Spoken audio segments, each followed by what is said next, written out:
لیکن آپ تاریخ پڑھیں، اتنا پراپیگنڈا کفار نے اس پہ کیا۔ جب سرکار نے یہ دعویٰ کیا کہ میں راتوں رات مکہ سے گیا ہوں فلسطین، اس پہ اتنا شور اٹھا، اتنا پراپیگنڈا، اتنا ہنگامہ کھڑا کیا گیا، اور آپ اندازہ لگائیے کہ جو بد باطن ہوتے ہیں وہ نبی کے گھر پہ بھی حملہ کرنے سے باز نہیں رہتے، اور غنڈہ گردی کی انتہا یہ ہے کہ وہ نبی جس کے زمانے شیر خارجی سے لے کے دعوی معراج تک ایک بات بھی سرکار سے انسانیت سے گری ہوئی نہیں کبھی پائی گئی۔ کسی انسان میں اعلیٰ سے اعلیٰ اوصاف جو انسانی معیار کے ہو سکتے ہیں، سرکار میں اس سے بھی بلند و بالا اوصاف پائے جاتے ہیں۔ لیکن غنڈہ گردی کا عالم یہ ہے کہ ایسی ذات جو ہے بے نفس ہے، ایسی ذات جو حقیقت و سچائی کے ترازو پہ تلی ہوئی ہے، لیکن پروپیگنڈا کرنے والے ایسی ذات کے بارے میں بھی باتیں کرنے والے کے لیے کیسی کیسی خرافات تراش رہے ہیں، اور اس کے لیے انہوں نے پورے مکے کے اندر پروپیگنڈا کیا اور کہا کہ اب ہمیں موقع ہاتھ آ گیا ہے، اب ہم ان کے بندے توڑیں گے۔ لیکن سوال یہ اٹھا کہ پہلے وہ بندہ توڑو گے جس کے ٹوٹنے سے ایک نہ ٹوٹے، آدھا ارب ٹوٹ جائے۔ اب عرب کے اندر وہ بندہ حضرت ابو بکر صدیق رضی اللہ تعالیٰ، جو مکہ میں ارسٹوکریسی میں چیف جسٹس کے مقام پر فائز تھے، جو بہت بڑے سیاستدان تھے، بہت بڑے قانون دان تھے، اور بہت بڑے دولت مند آدمی تھے۔ ان دیگر اوصاف کے علاوہ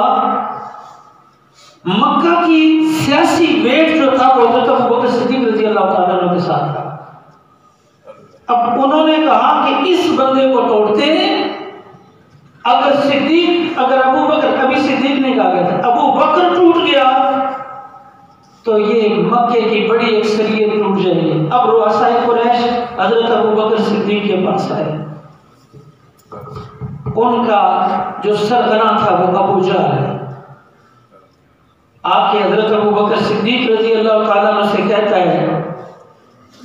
ابو بکر تم بڑے دانا ہو، مکے میں بڑے عقل مند آدمی ہو، تم ارسٹوکریسی میں چیف جسٹس ہو یہاں کے، یہ بتاؤ کہ یہاں مکہ سے فلسطین جانے کے لیے بہت تیز رفتار اونٹنی بھی ہو، کیونکہ اس دور میں سفر کے لیے جو سب سے بہترین کوئی ذریعہ تھا وہ اونٹ تھا، اس سے بڑھ کر اس دور میں کوئی ذریعہ ایجاد نہیں ہوا تھا۔ انہوں نے کہا اگر کوئی بہت تیز تراز اونٹنی بھی ہو تو کئی دن تو لگ جاتے اس کو فلسطین جاتے ہوئے، تو اگر کوئی بندہ یہ دعویٰ کرے کہ وہ رات کے کچھ حصے میں مکے سے چلا ہے، فلسطین میں گیا ہے، اور مسجد اقصیٰ میں اس نے نماز نبیوں کو پڑھائی ہے اور پھر واپس بھی آ گیا، تو ہے ابو بکر یہ بات ماننے والی ہے؟ تمہارے جیسا عقل مند آدمی اس بات کو مان سکتا ہے؟ اب یہ جملہ ذرا توجہ سے سنیے گا۔ حضرت ابو بکر صدیق رضی اللہ تعالیٰ عنہ کو معمولی صلاحیت کے بندے نہیں تھے کہ شرارتی لوگوں کی بات آدھی سن کے تو آگے سے بیان جاری کر دیں، نہیں۔ حضرت ابو بکر صدیق نے کہا بتاؤ یہ کس نے کہا ہے؟ اب لاچار انہیں کہنا پڑ گیا کہ تمہارے وہ صاحب جن پہ تم ایمان لا چکے ہو وہ کہتے ہیں کہ میں مکہ سے چلا ہوں، فلسطین گیا ہوں اور واپس بھی آ گیا ہوں۔ ابھی یہ جملہ مکمل نہیں ہوا، صدیق اکبر کی زبان سے نکلا، کہا میرے آقا نے اگر کہا ہے تو خدا کی قسم سچ کہا، کیونکہ ان کی زبان سے کبھی کوئی جھوٹ نہیں نکلا ہے۔ اب یہ حضرت ابو بکر صدیق رضی اللہ تعالیٰ عنہ نے ایک ایسے واقعے میں کہ پورا عرب حضور کو جھٹلانے پہ تلا ہوا ہے،